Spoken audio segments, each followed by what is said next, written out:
আসসালামু আলাইকুম গাইজ, আমি Arab. Welcome to my channel movie decode. আজকে আমি 2025 সালে রিলিজ হওয়া একটি action thriller movie accountant 2 explain করব, যার লিড অ্যাক্টর আমাদের সবার পরিচিত বেন অ্যাফ্লেক। তো মুভির শুরুতে আমরা দেখি একটি বারে একজন বৃদ্ধ লোক যার নাম রেমন্ড কিং। তিনি ক্রাইম এনফোর্সমেন্ট নেটওয়ার্কের রিটায়ার্ড ডিরেক্টর। তিনি এখন শুধুমাত্র আনসলভড কেস, অর্থাৎ যেগুলো ডেঞ্জারাস ক্রিমিনালদের নিয়ে ইনভলভড, সেইগুলোই তিনি ইনভেস্টিগেট করেন। আমরা দেখি তিনি একটি মেয়েকে হায়ার করেন যার নাম আনাইস। সে একজন অ্যাসাসিন, মানে কন্ট্রাক্ট কিলার। আমরা দেখি যে কিছু লোক বাইরে থেকে এবং বাড়ির ভিতরেও তাদের উপর নজর রাখছে। তারপর কিং আনাইসকে একটি ফ্যামিলি ফটো দেখায়। একজন বাবা যার নাম জিনোম, মায়ের নাম এডিথ সানচেজ, বাচ্চা আলবার্টো, আর বলে যে এই ফ্যামিলি নিখোঁজ হয়ে যায়। কিং চায় আনাইস ওই ফ্যামিলিকে খুঁজতে তাকে হেল্প করুক, কিন্তু সেখানে কিছু ক্রিমিনাল চলে আসে আর কিংয়ের পিছু করে। কিং এর মধ্যে তার হাতে কিছু একটা লিখে আর কোনোভাবে বাড়ি থেকে বের হয়, আর ক্রিমিনালদের একজন দূর থেকে গুলি করে কিংকে হত্যা করে। তারপর সিন শিফট হয় আর আমরা দেখি ওই ক্রাইম এনফোর্সমেন্ট নেটওয়ার্ক অফিস। এখন ডিরেক্টর একজন মেয়ে যার নাম মেরিবেথ মেদিনা, যে কিংয়ের মৃত্যুর সংবাদ পায়। তারপর সে মর্গে যায় কিংকে দেখতে, আর সে তার হাতের লেখাটা দেখতে পায়, যেখানে লেখা ফাইন্ড দ্য অ্যাকাউন্টেন্ট। তারপর সিন শিফট হয় আর আমাদের মুভির মেইন ক্যারেক্টার বেন অ্যাফ্লেককে দেখানো হয়। মুভিতে তার নাম ক্রিশ্চিয়ান উলফ। সে একজন অটিস্টিক জিনিয়াস। সে মানুষের সাথে কথাবার্তা একদমই এক্সপার্ট না, কিন্তু সে কমব্যাট আর অস্ত্র নিয়ে হাইলি ট্রেন্ড। সে সিক্রেটলি ইনভেস্টিগেট করে ক্রিমিনালদের শেষ করে আর খারাপ কাজ এক্সপোজ করে। তারপর আমরা দেখি সে তার লাইফ পার্টনার খোঁজার জন্য অনলাইনে অ্যাপ্লাই করে। একটি রোমান্স ফেস্টিভ্যালে যায়। এখানে আসলে অনেকে ডিভোর্স হয়ে গেছে, তারপর অনেক বয়স হয়ে গেছে, কিন্তু এখনও ট্রু লাভ পায়নি, এরকম মানুষরা তাদের লাইফ পার্টনার খুঁজতে অ্যাপ্লাই করে। তো আমরা দেখতে পাই যেহেতু ক্রিশ্চিয়ান হ্যান্ডসাম, তাই সব মেয়েরা তার সাথে কথা বলতে আসে, কিন্তু তার কথাবার্তা একদমই স্ট্রেইট। তার কথাগুলো একটু আকর্ষণীয় না, তাই কেউ তাকে পছন্দ করে না। তারপর সিন শিফট হয় আর আমরা দেখি বর্তমান ডিরেক্টর মেদিনা ওই কিংয়ের বাড়িতে আসে, যেখানে সে কিংয়ের লাস্ট কেস ইনভেস্টিগেট করার রেকর্ডগুলো পায়।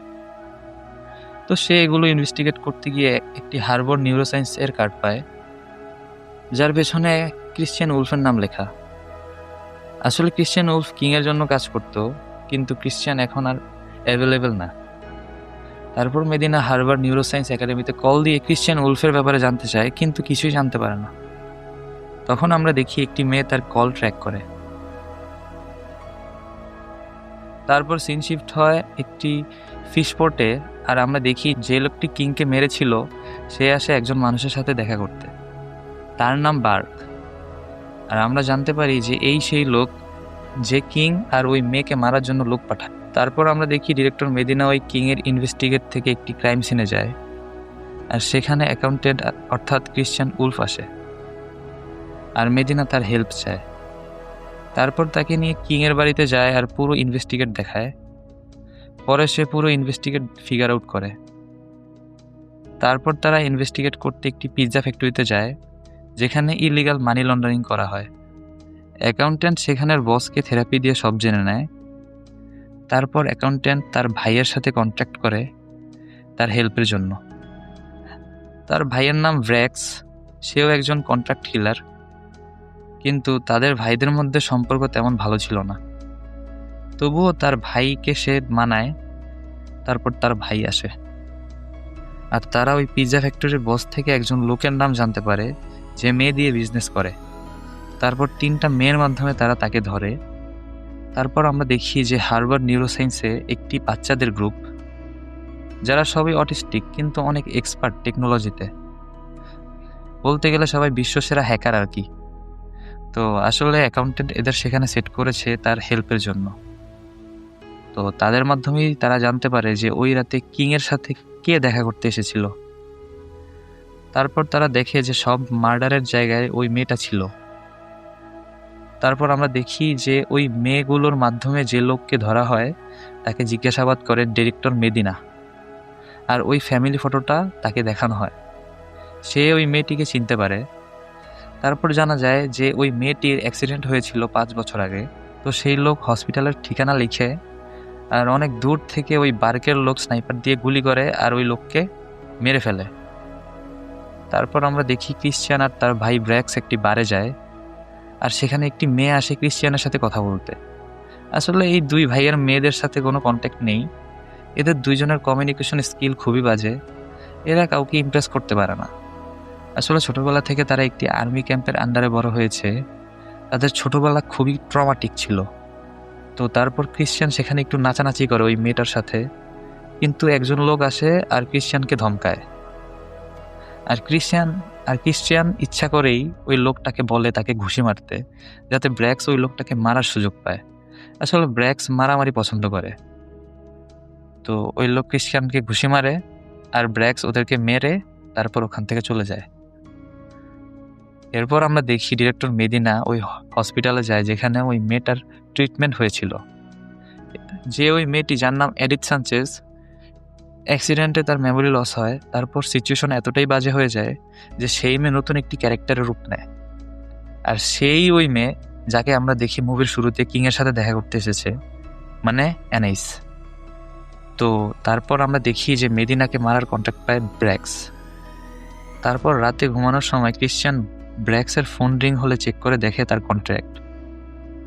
তো তখন সে বুঝে যায় যে মেদিনাকে মারতে যাবে অনেকে। তারপর দেখি অ্যানাইস যায় মেদিনাকে মারতে, কারণ এই কন্ট্রাক্টগুলো সব কিলারকে দিয়ে দেওয়া হয়, যেহেতু ওই মেয়েটিও একজন কন্ট্রাক্ট কিলার। তো ক্রিশ্চিয়ান বাইক নিয়ে যায় মেদিনাকে বাঁচাতে, কিন্তু অ্যানাইস মেদিনার পেটে ছুরি ঢুকিয়ে দেয় আর ওয়ালের ফ্যামিলি ফটোর দিকে নজর যায়। তারপর তার সব স্মৃতি মনে পড়ে, যে বার্ক তার হাজব্যান্ডকে মেরে ফেলেছিল আর তার ছেলেকে তার থেকে ছিনিয়ে নেয়। তারপর ক্রিশ্চিয়ান চলে আসে আর অ্যানাইসকে সব বলে, কিন্তু সে বলে যে সে এখন আর এডিথ সানচেজ না। তারপর সে ওখান থেকে চলে যায়। আর আমরা জানি যে আলবার্টো একটি প্রিজনে, যেটা বার্কের আন্ডার। তারপর দেখি মেইন ভিলেন বার্ক তার লোককে অর্ডার করে ওই প্রিজনের বাচ্চাগুলোকে মেরে মাটি চাপা দিয়ে দিতে। তারপর আমরা দেখি ক্রিশ্চিয়ান আর তার ভাই ব্র্যাক্স ওই প্রিজনের উদ্দেশ্যে রওনা হয়। অনেক গোলাগুলির পর তারা সবাইকে মেরে বাচ্চাদের বাঁচায়। তারপর রেস্ট্রিক্টেড নাম্বার থেকে ওই অ্যানাইসের কাছে একটি কল আসে আর মেইন ভিলেন বার্কের লোকেশন বলে দেয়। তারপর সে ওখানে যায় আর ফাইনালি তার রিভেঞ্জ নেয়। তারপর আমরা দেখি ওই হার্ভার্ড নিউরোসায়েন্স একাডেমিতে বাচ্চাদের সাথে আলবার্টোর জন্য রুম বানানো হয়, অর্থাৎ এখন আলবার্টো ওই বাচ্চাদের মতো ক্রিশ্চিয়ানের দলের। আর লাস্টে আমরা দেখি ক্রিশ্চিয়ান, ব্র্যাক্স, আলবার্টো গাড়িতে যাচ্ছে, আর এখানেই মুভিটি শেষ হয়। তো এই মুভি দেখে আমরা বুঝতে পারি যে অটিজমরাও খুব ট্যালেন্টেড হয়। আসলে ক্রিশ্চিয়ান ও তার ভাই দুজনই অটিস্টিক, কারণ তারা মানুষের সাথে ঠিকভাবে কথা বলতে পারে না, তাদের কথায় ম্যানার নেই। কিন্তু ক্রিশ্চিয়ানের অটিজমদের প্রতি একটা ইমোশন আছে, তাই তো সে অটিজমদের নিয়ে একটি এক্সপার্ট গ্রুপ বানিয়েছে যারা বিশ্বসেরা। আর আলবার্টো অটিস্টিক, তাই আলবার্টোকে বাঁচানোটা সে পার্সোনালি নিয়ে নেয়। আশা করি ভিডিওটি আপনাদের ভালো লেগেছে। ভালো লাগলে অবশ্যই সাবস্ক্রাইব করুন আর কমেন্টে জানান এরপরে আপনারা কি মুভির এক্সপ্লেনেশন দেখতে চান। আল্লাহ হাফেজ।